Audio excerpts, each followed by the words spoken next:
Modal sendiri ya, mana orang modal sendiri 6 juta nggak ada apa-apanya Pak, nggak ada. Modal sendiri Pak, apa aja modal sendiri nggak ada Pak. Soalnya bibit ikan itu Pak dari tengah. Kalau bibitnya semuanya pada mati kena troll itu yang ngaruh di pinggir. Selaras dengan filosofi yang kita anut di Bahar Kampori, yaitu Fikfakfa Barmagola, menjamin keseimbangan alam semesta.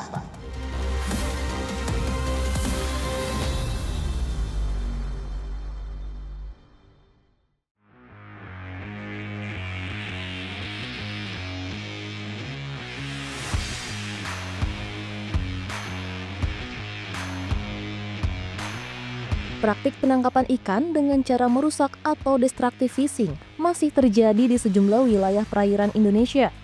Dampaknya bukan hanya merusak ekosistem laut, tapi juga mengancam kelangsungan hidup nelayan tradisional. Sejak tahun 2010, hasil tangkapan ikan di sejumlah wilayah pesisir Indonesia mengalami penurunan tajam, diperkirakan mencapai 30% dan terus berlanjut hingga sekarang. Kerusakan ekosistem laut menjadi salah satu penyebab utama.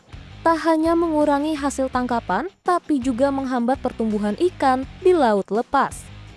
Sejak 2017, angka pertumbuhan ikan tangkap tidak pernah lebih dari 6%. Salah satu penyebab utama kerusakan ini adalah praktik destructive fishing, yaitu cara menangkap ikan dengan metode yang merusak, seperti pakai bom hingga racun. Akibatnya, terumbu karang dan habitat ikan rusak parah. Ikan jadi semakin langka. Nelayan harus melaut lebih jauh dan lebih lama, tapi hasilnya tetap sedikit. Dapat orang banyak, dapat dikit-dikit di sini Pak. Iya, usahanya namanya ke laut, punya perahu sendiri, namanya ke laut, ada rimba, mati udah sebulan, itu namanya ikan ke laut Pak. Ada aja.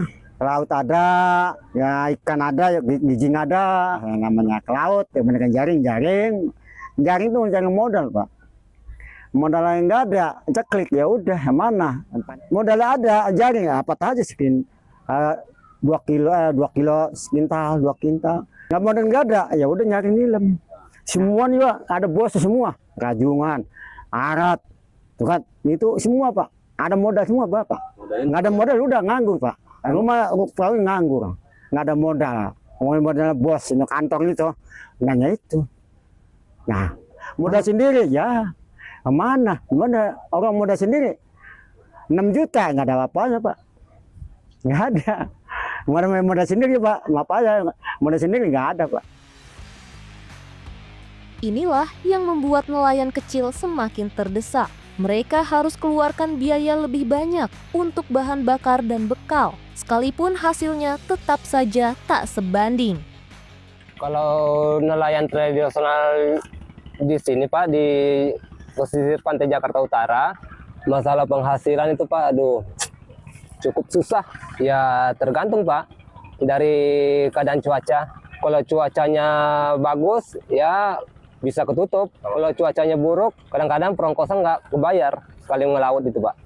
Terutama kalau begini Pak, selalu ada pencemaran laut, limbah, terutama itu. Kadang-kadang 1 minggu bisa mencapai 10 hari baru agak mendingan airnya, baru bisa ngelaut. Soalnya bibit ikan itu Pak dari tengah. Kalau bibitnya semuanya pada mati kena troll itu yang ngaruh di pinggir.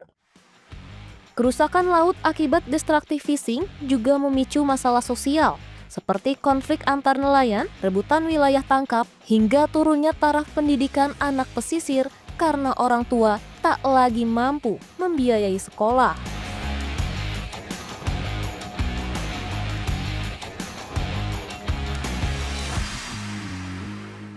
Itu menyebabkan bukan hanya rusaknya ekosistem pesisir dan laut, tapi juga menyebabkan nelayan dan perempuan nelayan semakin terjebak dalam kemiskinan.